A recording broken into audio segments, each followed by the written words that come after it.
4월 10일 새벽기도에 나오신 성도님들을 환영하고 축복합니다.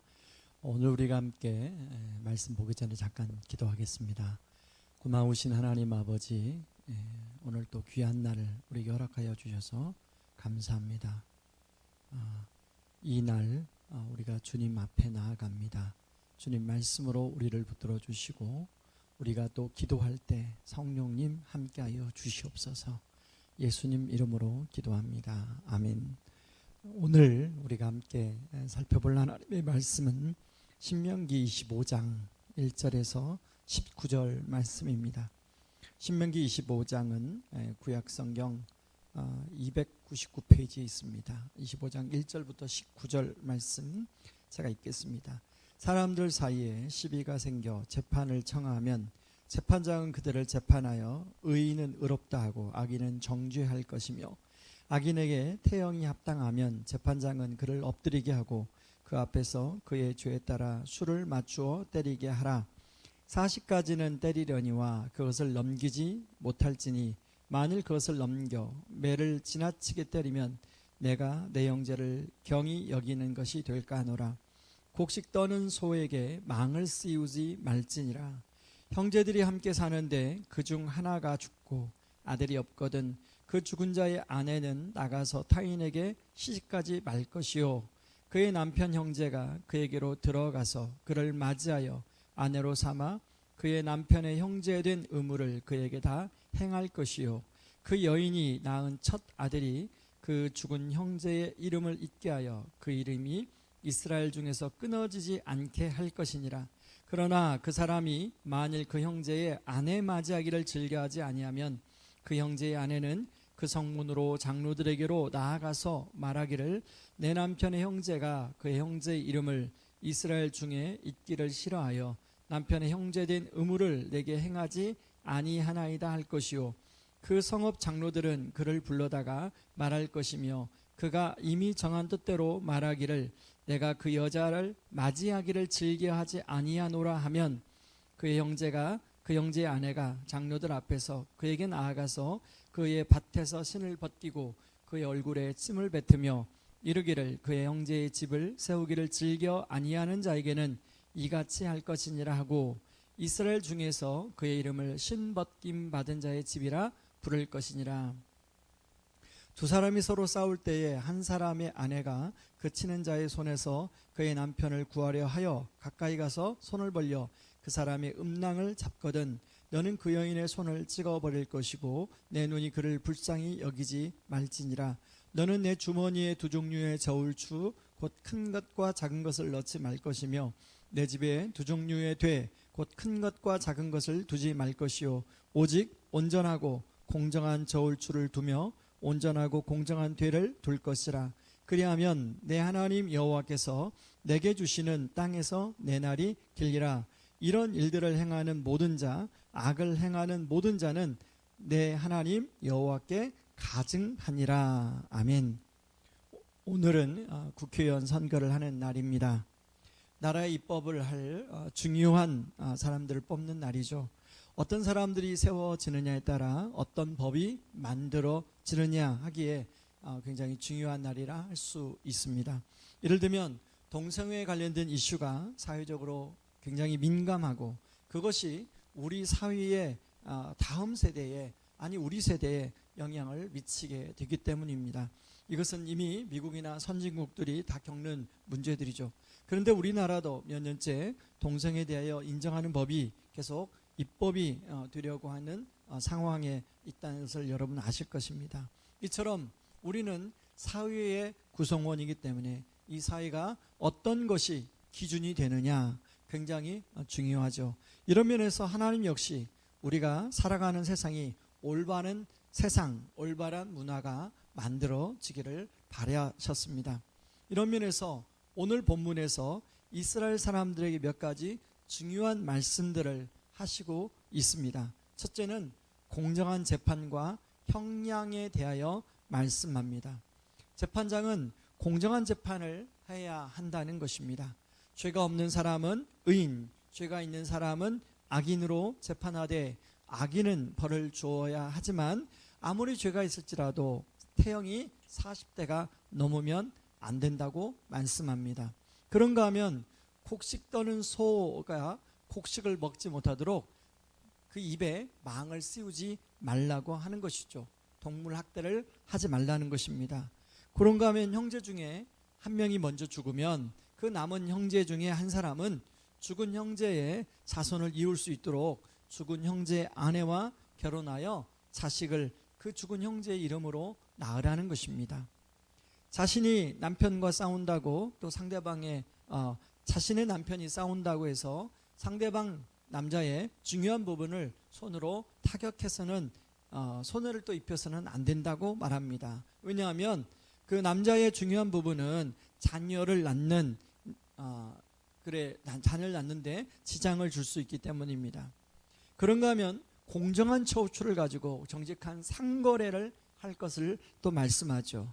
그러면서 아말렉 사람에 대해서 얘기하는데 아말렉 사람들은 출애굽할 때 가장 이스라엘의 약한 그런 사람들을 공격했기 때문에 비열한 행동하는 사람들이기 때문에 그들을 진멸할 것을 말씀합니다. 오늘 본문은 여기까지인데요. 두 가지를 좀 우리 먼저 생각해 보려고 합니다. 첫 번째는 하나님은 왜 이렇게 세세하게 말씀하시는가 하는 것이죠. 하나님은 우리가 이 땅에서 최소한 사람다운 삶을 살기를 바라시기 때문입니다. 하나님은 원래 사람을 하나님의 형상대로 만드셨습니다. 그래서 모든 사람들이 에덴 동산에서 행복하게 살기를 원하셨어요. 그래서 모든 것을 최적의 환경으로 만들어 주셨습니다.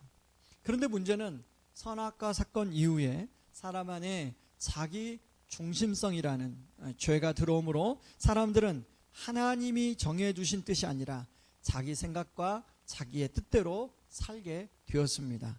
사람들이 저마다 어떤 기준 없이 자신의 생각대로 살다 보니 온통 세상은 갈등과 혼란의 무법천지가 되었습니다. 특히 힘 있는 사람들이 힘이 없는 사람들을 점점 겁박하기 시작하고 사람들은 그로 인하여 고통을 받기 시작했죠.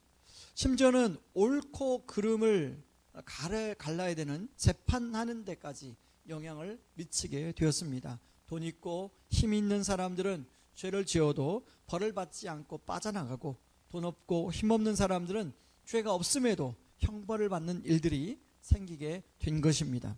그런가 하면 자기 중심성이 극대화된 사람들은 자기를 도와주는 동물들을 자신의 욕심을 채우기 위하여 학대하는 일을 서슴지 않게 했습니다. 기본적인 동물들의 배고픔을 해결하지 못하도록 곡식을 떠는데 도와주는 소의 입에 망을 씌워서 먹지 못하게 하는 일까지 했습니다. 그런가 하면 가정 안에서 한 형제가 죽게 되면 더 이상 그 형제의 아내는 홀로 살게 되고 자식을 낳지 못하고 아무런 권리를 누리지 못하는 삶을 살게 되게 되었습니다. 또 하나는 사람들 저울을 속여서 자신의 욕심을 채우는 그런 상거래가 빈번하게 이루어진 것입니다. 그런데 문제는 이런 일이 일어나게 되자 결국 세상에 혼란이 오게 됐다는 거예요. 그리고 그런 문제는 바로 부메랑이 되어서 많은 사람에게 어려움을 주고 있다는 것입니다. 여러분, 이러한 모습은 비단 이스라엘뿐만 아니라 지금 우리가 살고 있는 이 세상도 마찬가지죠. 빈익분 부익부의 간극은 더 벌어지고 분명히 사는 삶의 수준은 높아졌지만 복지 혜택은 나름대로 더 좋아졌지만 힘들어하는 사람들은 점점 더 많아진 것 같습니다. 그리고 우울증을 호소하는 사람도 많아졌습니다. 그리고 자살률은 점점 높아가는 추세입니다. 죄를 지어도 벌을 받지 않고 법망을 이리저리 피해가는 일이 오늘날도 있지요. 오히려 죄가 없는데 죄가 작은데 힘 없는 사람들은 오히려 더 고생을 합니다. 그때나 지금이나 별반 다름이 없지요. 이걸 위해서 우리가 두 번째 생각해 볼 일은요, 근본적인 해결책을 마련해 주신 하나님이 계시다는 것입니다. 물론 어떤 문제는 제도나 시스템을 개선해서 해결이 됩니다. 그런데 그 제도와 시스템은 늘 한계가 있게 마련이죠. 왜냐하면 결국은 이러한 문제는 인간의 죄, 자기 중심성에서 시작된 문제이기 때문입니다. 그러므로 근본적으로 문제가 해결되지 않고서는 이 문제가 마무리가 되지 않습니다.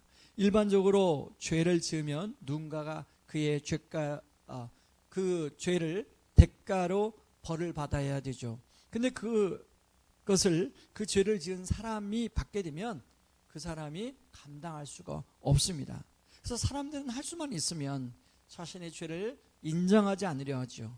대신 다른 사람의 죄를 드러내고 싶어 합니다. 그리고 무슨 문제가 생기면 어떤 한 사람에게 죄를 다 뒤집어 씌우는 경향이 있습니다. 그런데 그런 일을 겪게 되면 당연히 억울하게 생각되지요. 그런데 하나님은 당신의 아들이신 예수님에게 이런 인간의 모든 죄를 다 담당하게 하셨습니다. 이사야 53장 6절에 보면 우리는 다 양 같아서 그릇 행하여 각기 제 길로 갔거늘 여호와께서는 우리 모두의 죄악을 그에게 담당시키셨도다 라고 나옵니다.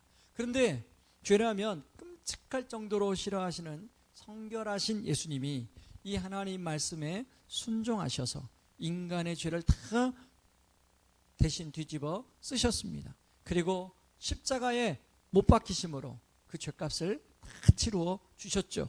그리고 죄의 권세, 사망의 권세를 다 이기도록 부활하셨습니다. 바로 우리로 하여금 더 이상 죄인이 아니라 의인으로 살도록 말입니다.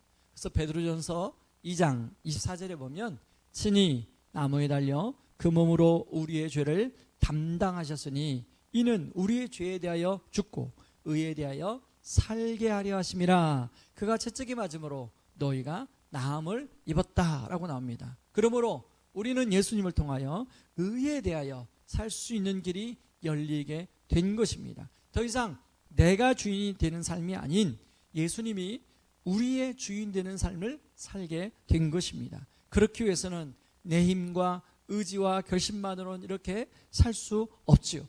오늘 신명기에 나오는 이렇게 살라고 하는 율법만 가지고는 내 의지로 결심으로는 살 수 없지요. 왜냐하면 어떤 상황이 나를 그렇게 살 수 없도록 만들고 내 의지를 한계를 가져오기 때문입니다. 그러므로 그럴 때마다 나를 사랑해 주시는 십자가 보혈의 주님, 모든 사망 권세를 이기시고 승리하신 주님을 바라보아야 되는 것이죠.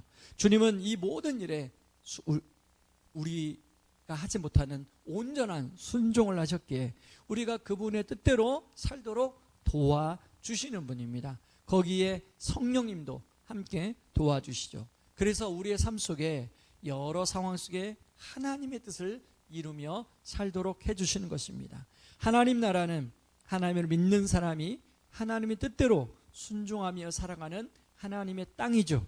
그러므로 이렇게 될 때 우리의 가정, 우리의 운전하는 그 운전대, 우리의 만남들, 우리의 일의 현장 속에서 하나님 나라가 이루어지게 될 줄 믿습니다. 오늘 하루도 이 하나님 나라가 이루어지는 하루가 되기를 주님의 이름으로 축원합니다. 이 시간에 말씀 붙들고 같이 기도하길 원합니다.